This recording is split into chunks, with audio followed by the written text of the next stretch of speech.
to enter the bed, so you preserve the flowers.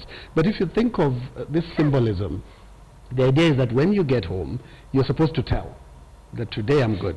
Because wives or women, for that matter, they can speak a whole volume with their expressions. It's enough for you. Right at hello, you know. Yeah, you know okay there's a problem here. And I always tell my students that sometimes if you're really in love, if you get home and she's sobbing, you sob with her, then you ask her later, why are we sobbing? You know, because you really don't need to understand why you're sobbing. You just want to do it so that you feel each other.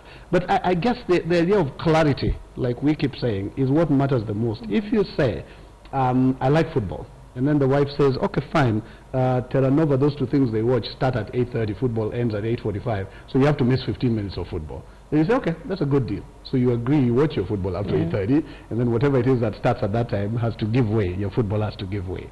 That would be clarity in communication. So you know that even if you're going to watch this football, it's not an excuse to go gallivant with the boys out there. You still sit at home, watch your football, but then the last 10 minutes might be the most interesting, but you have to let her do what she wants to do. So you've agreed on that. A relationship is give and take, so that's what you'll have to give. It's bargaining. Okay. Yeah. Now, as a relationship develops, there are those who've just met and their boundaries are probably less clear than those who are living, actually non-existent. How does that pattern, or how is it supposed to ascend to where now there's absolute clarity, given that most of the times this is happening as time goes on? Just use the example you've talked about, Ken. When you get home and maybe maybe not, let's not talk about home because this is a relationship that is starting. You get to the restaurant late, and she really cannot stand the fact that you came late, and she needs to communicate that. She'll communicate that by body language. At what point do you now ascend this relationship to say, look, let's talk about this? There are certain things I cannot stand. If we're going on with this, these are no-nos for me. Yes, I mean, the long and short of it is that sulking when I arrive late is not going to work. It's just going to ruin the evening. So enjoy the evening. But the next time you're sitting down having a quiet chat about this and that, talk about lateness, if that's a boundary for you. It's not a boundary for everybody. Everybody needs to know how their partner, their new partner, sees each issue. And the process is basically a gradual one. When you first meet someone, you set up one or two very simple boundaries. Later on, you start growing the boundaries. You start developing them, and they define the relationship. And all the way through the relationship, as it develops from the first date through to marriage and beyond, you are continually revising the relationship. And the boundaries change as a result. I mean, what I can do in the first 3 weeks of a relationship is very different from what I can do 2 years later. In the first 3 weeks, we're probably not monogamous. It's perfectly okay for me to be going out with other ladies. But at some point we're going to say, if we're going to go on dating, I don't want you to do that. We have just defined a boundary. If we're wise, we'll define what we mean by that boundary. We'll make quite sure that we agree what it is.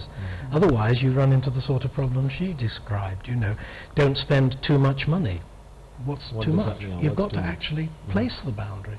And gradually, as time goes on, more and more boundaries emerge. How do I interact with your mother? How do I interact with our children? Our stepchildren? These are all new boundaries that as each one arises, you have to define it. And the watchword every single time is clarity. Clarity. Yep. Carol, we've talked about moods, and that seems to be some mode of communication. Now, practically, we could be talking something from a book. Practically, is it possible for a lady to enjoy the evening despite the fact that she is pissed off with the fact that the guy has come late, and then tell him, you know, on another day and say, you know, I'll just suck it in and enjoy myself, then tell him later that I don't like it? Is that really possible? Is it practical? Well, you don't have to do it that way, because, well, sometimes you may be curious, you may be wondering, why is he so late? You know, wasn't this important? Wasn't I a priority?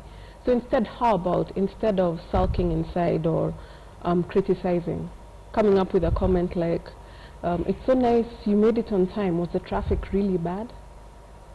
That is opening up a conversation. He may say, oh gosh, the traffic wasn't bad, I was held up at work, or maybe he may not even say anything in relation to why he's late. Yeah, he'll probably just think, sure, I got away with it. No, but at least you've tried, you've given him an opening, as opposed to lashing out or sulking. same thing as, you know, the thing with communication in any relationship, a new relationship, an old relationship, timing is important, yeah? And timing means you have to be calm enough, and you have to make sure that the other party is also at a point where they're willing to hear what you're going to say. So if someone sits down and the first thing you say is, do you know what time it is? You're an hour late. As he said, it spoils the evening for both of you. He hasn't yet even sat down. You have no idea what made him late. Yeah, it could be something like someone was ill, you know, it could have been an accident, it could be anything in the world. So first of all,